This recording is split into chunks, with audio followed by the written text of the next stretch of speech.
اس لیے کہ دین دشمن قوتیں ہمیشہ اسلام کی مبادیات پر حملہ آور ہوتی ہیں، اسلام کی ان بنیادی شخصیات کو مشکوک بنانے کے لیے وہ حملہ آور ہوتی ہیں، اور دین دشمن ہمیشہ سے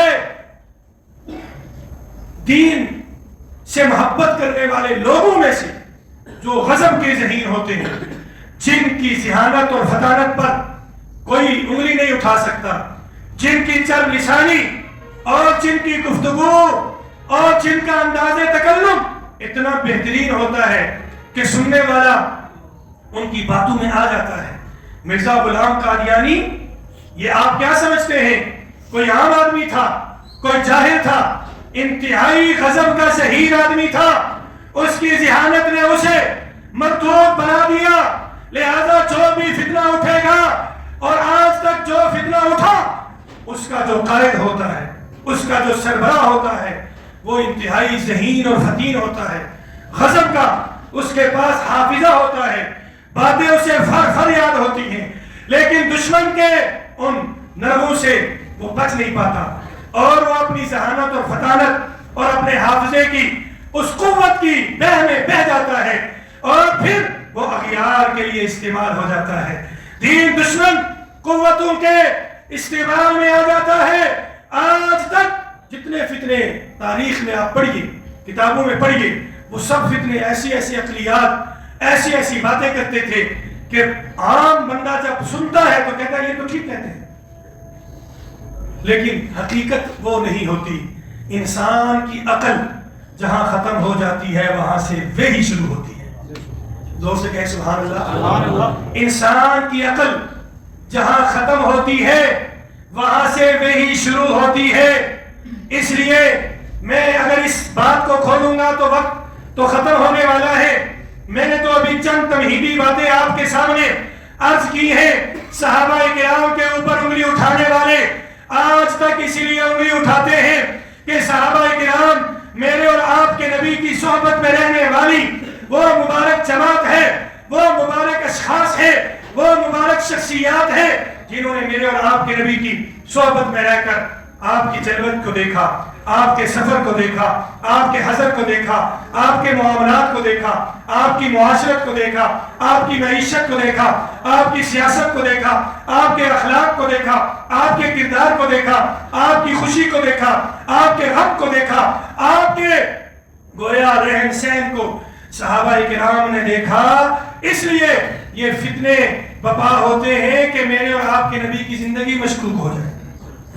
لیکن ہر دور میں جیسے جیسے فتنے اٹھے، ان کے مقابلے میں آنے والے علماء کرام، اہل علم اور اہل دین نے ان فتنوں کا بھرپور انداز میں مقابلہ کیا، اور وہ فتنے اپنے تئیں مر گئے، اور ان کا تذکرہ صرف کتابوں میں رہا۔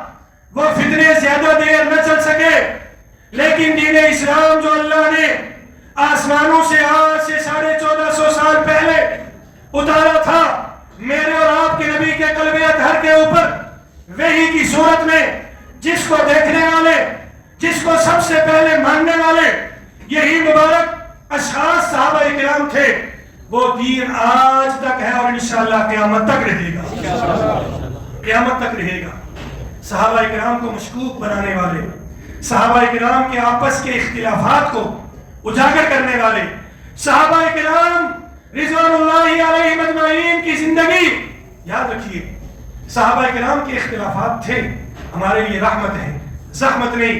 اس کے اوپر پھر کبھی بات ہوگی اور میں کرتا بھی رہتا ہوں۔ صحابہ کرام کے جو اختلافات تھے وہ ان تک تھے، لیکن ان کے اگلے پچھلے رب تعالیٰ نے معاف کر دیے، اللہ تعالیٰ نے معاف کر دیے۔ میں اور آپ کون ہوتے ہیں ان کی ذات پر انگلی اٹھانے والے، ان کی ذات پر کیچڑ اچھالنے والے، ان کی ذات کو مشکوک بنانے والے، جبکہ اللہ نے ان کی رضا کا اعلان کر دیا کہ میں ان سے راضی، یہ مجھ سے راضی۔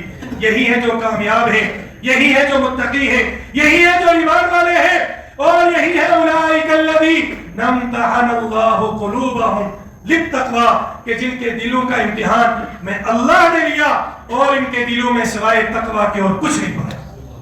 یہی متقی ہیں، یہی اللہ کی جماعت ہے۔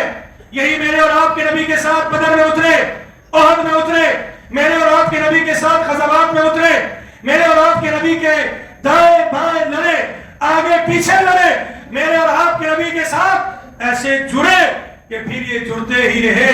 اور اللہ نے صرف یہ نہیں کہ دنیا کے اندر بلکہ مرنے کے بعد بھی جہاں میرے اور آپ کے نبی آرام فرما رہے ہیں ان کے پہلو میں جناب ابو بکر اور جناب عمر فاروق رضی اللہ تعالیٰ عنہ اجمعین کو سلا کر یہ بتا دیا کہ جیسے میرے نبی کی شان اعلیٰ ہے ایسے ہی اس کے ماننے والوں کی شان بھی اعلیٰ ہے۔ پھر صحابہ کرام میں یاد رکھیے صحابہ کرام میں بھی درجات ہیں۔ وہ صحابہ جنہوں نے میرے اور آپ کے نبی کے ساتھ زیادہ وقت گزارا وہ صحابہ اعلیٰ ہیں۔ اس کی تفسیر بھی سن لیجئے۔ جو لوگ فتح مکہ سے پہلے مسلمان ہوئے وہ بعد میں مسلمان ہونے والے صحابہ سے اعلیٰ، اور جو بیعت رضوان سے پہلے ایمان لائے وہ صحابہ بعد والوں سے اعلیٰ، اور وہ جو غزوہ بدر میں میرے اور آپ کے نبی کے ساتھ لڑے مل کر وہ بعد والوں سے اعلیٰ، اور پھر وہ صحابہ جو عشرہ مبشرہ ہیں جن کے لیے اللہ کے نبی نے دنیا میں گواہی دے کر سب کو گواہ بنا کر جنت کی بشارت دی، وہ 10 صحابہ باقی سارے صحابہ سے اعلیٰ اور افضل ہے۔ اور ان عشرہ مبشرہ 10 صحابہ میں سے خلفائے راشدین جناب ابو بکر صدیق، جناب عمر فاروق، جناب عثمان غنی، جناب علی المرتضی رضوان اللہ علیہم اجمعین، یہ چاروں خلفاء باقی سارے صحابہ سے اعلیٰ ہیں، افضل ہے۔ اور پھر ان 4 خلفائے راشدین میں سے شیخین کریمین جناب ابو بکر صدیق، جناب عمر فاروق رضی اللہ عنہما، یہ 2 صحابہ ان 4 میں افضل ہیں۔ اور پھر ان شیخین کریمین میں سے جناب ابو بکر صدیق بالاتفاق ساری امت کے اولیاء، ساری امت کے اصفیاء، ساری امت کے نیک لوگوں اور بزرگوں اور سارے صحابہ سے بعد از الانبیاء افضل ہے، اعلیٰ ہے۔ اس لیے ہم یہ کہتے ہیں کہ اگر جناب ابو بکر صدیق کا ایمان تمہیں قبول نہیں پھر اس کائنات میں کوئی مومن ہی نہیں، کوئی مومن ہی نہیں جن کے ایمان کو اللہ نے قرآن میں اذ یقول لصاحبہ ان کا تذکرہ کیا، ان اکرمکم عند اللہ اتقاکم۔ اب وقت ختم ہو چکا ہے، میں اس کی تفصیل میں جاؤں۔ وسیجنبها الاتقى والذی جاء بالصدق وصدق به، جن کی تصدیق رب تعالیٰ نے آسمانوں سے کی ہے کہ یہ پکے تھکے مومن ہے، اگر وہ مومن نہیں تو دنیا میں کوئی بھی مومن نہیں۔ لہذا آج جناب ابو بکر صدیق کی ایمان کو مشکوک بنایا جاتا ہے۔ یاد رکھیے اہل سنت کے عقائد آج میں نے آپ کے سامنے کھل کر بیان کیے ہیں۔